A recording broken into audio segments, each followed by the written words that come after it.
that goes into this freaking weird setup. I mean, can you see it? All right, so we're in an old Pennsylvania Dutch bank barn. This thing was built before the Civil War. I came through here on a little tour with the owner who I just met, and she was kind of showing me around, you know, because I wanted to do a little video of the barn. And she says to me, "Hey, Chig, there's like this weird little room in the back of the barn that we have no idea what it's all about. You want to see it?" You know, because I grew up with these barns. I've been around them my entire life. You know, I've worked out of these barns. Anyway, so she brings me back here and she shows me this thing, and I take one peek at it. And I'm like, I ain't going in there with you, and I'm not going in there with you out here, you know, because it is the freakiest thing I've ever seen. I have a theory as to what it might be, and if it's true, it's really cool. Let's check it out together. So just to give you a quick look around the barn, you can see it's an old barn, you know, and it's still standing, but it's seen its days. But back in this corner, there's this like little short door that goes into this freaking weird setup. I mean, can you see it? It looked like something that I would, you know, you'd see in a castle over in Europe, some type of dungeon. I can't get to the door.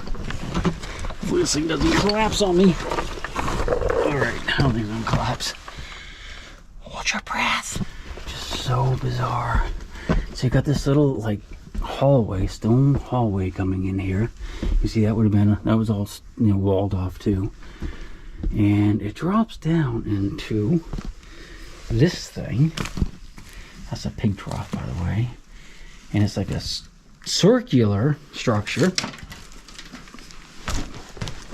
that's below ground, and it has this thing in it which looks like you would feed some type of animal in there. Like you drop hay or something in there and animals would eat out of that. But what is it all about? I've never seen anything like this in my life.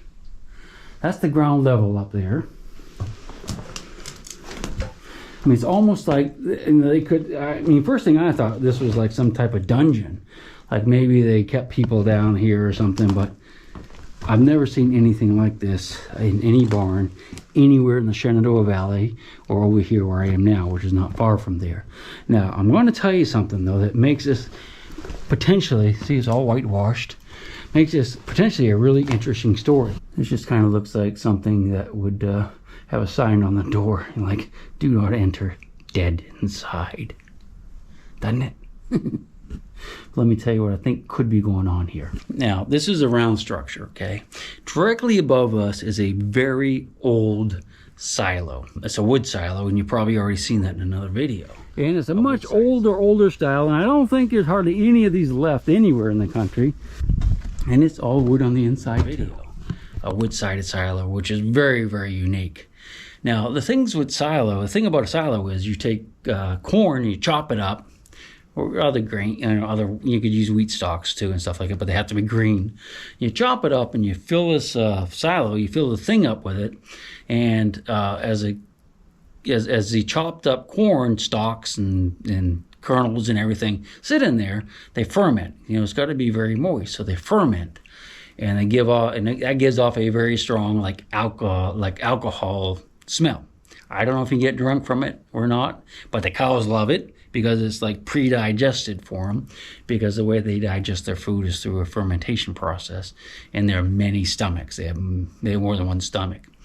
So I'm looking at this little room with this lady, trying to figure out what was going on, and it brought me back to a story my mother used to tell me how when she was a little girl, her brothers, and maybe I guess her father, they used to do a little like moonshining on the side. And one of the big problems they had was that you can smell the fermenting grains, because you have to use fermented grains to make moonshine, corn usually. And so you can smell the fermentation process. So if a revenuer comes by, that's one way they can find a still, is that you just sniff and you can smell that kind of sharp smell of, you know, fermenting corn and stuff. And what a better place to have an illegal still than underneath a grain silo that smells like fermenting corn. I mean, it's perfect. I kind of think that might be exactly what this is. I'm kind of think that they may have used this room as an illegal distillation, bootlegging liquor, because a revenue will come by here. He's not going to smell the fermenting grain. Well, he will, but it'll be a silo full of it right above your head. And they're down here busy, bottling up their moonshine and selling it. So I don't know. That's kind of my theory. I think it's a lot better theory. It makes a lot more sense than they put, zombies in here, corpses in here, and just let them wander around forever. It just doesn't make a lot of sense to me. And I don't know if you could even do that, but illegal bootleg operation. Yeah, man, that's genius. Underneath a grain silo. Am I a genius? Or is that stupid? Let me know, because I'm really kind of curious about that. I've never seen anything like this in my life. I'm just absolutely fascinated by it. Yeah, seriously though, if you have any idea what this room would have been used for, other than maybe feeding something in there, because that does look like you put hay in there or something, let me know, because I've never seen a room like this underneath a grain silo. An old grain silo. Let's get the heck out of here.